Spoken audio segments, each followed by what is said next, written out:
UEFA's financial fair play rules are based on financial results. The club should be aiming to break even, but can make an acceptable level of loss. If the clubs breach the limits, then there'll be a punishment, and I'll explain what the punishments are later.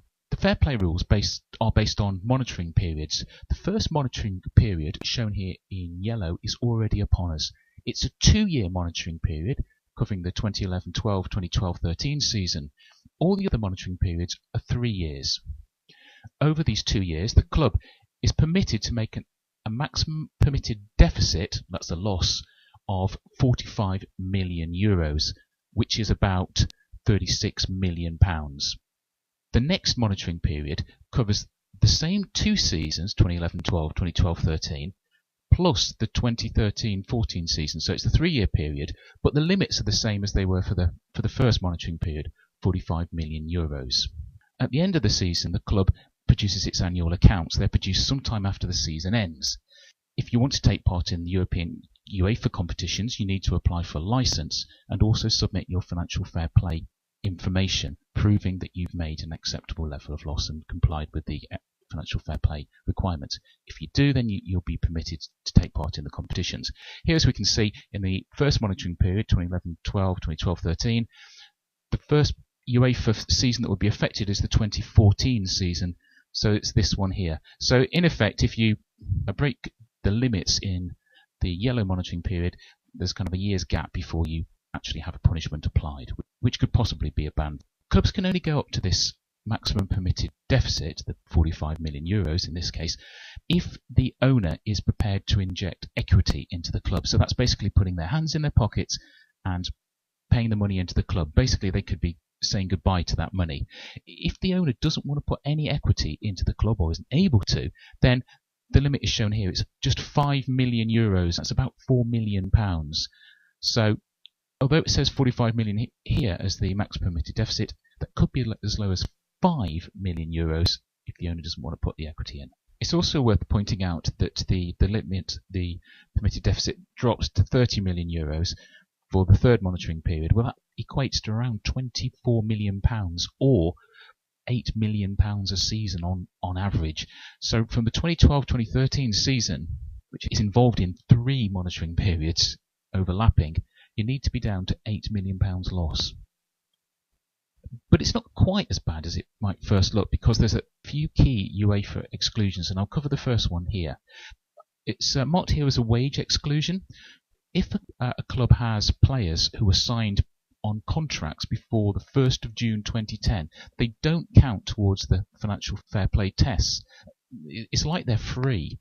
This exclusion doesn't include any player who's extended their contract since the June 2010 date. Crucially though, and this isn't particularly well understood, the exclusion only applies for 1 year only. So it's only in the season that's 2011-2012 that the long-standing players wouldn't need to be included in the financial fair play tests towards the maximum permitted deficit. The other 2 main exclusions are stadium development costs, so that's the cost of developing and building a new stadium. They wouldn't be included within the break-even test. They'd be kind of like counted as a freebie. And the other freebie would be youth team development costs. UEFA have set up a panel to ensure that all transactions are based on fair value, and it will basically trying to ensure that all transactions were made at a fair value and weren't artificially inflated so as to help boost the income of the club and therefore give it a better chance of breaking even.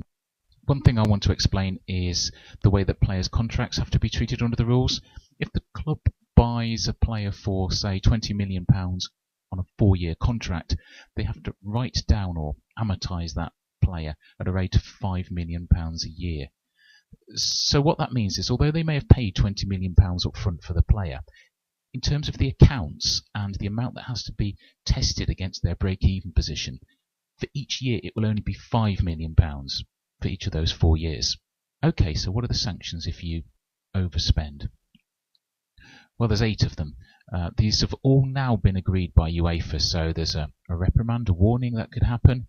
They could use a fine. They could deduct points. Now, what this is talking about is really from the group stages of the Champions League or from the Europa competitions. They could also withhold revenues from UEFA competitions, so you don't get your prize money.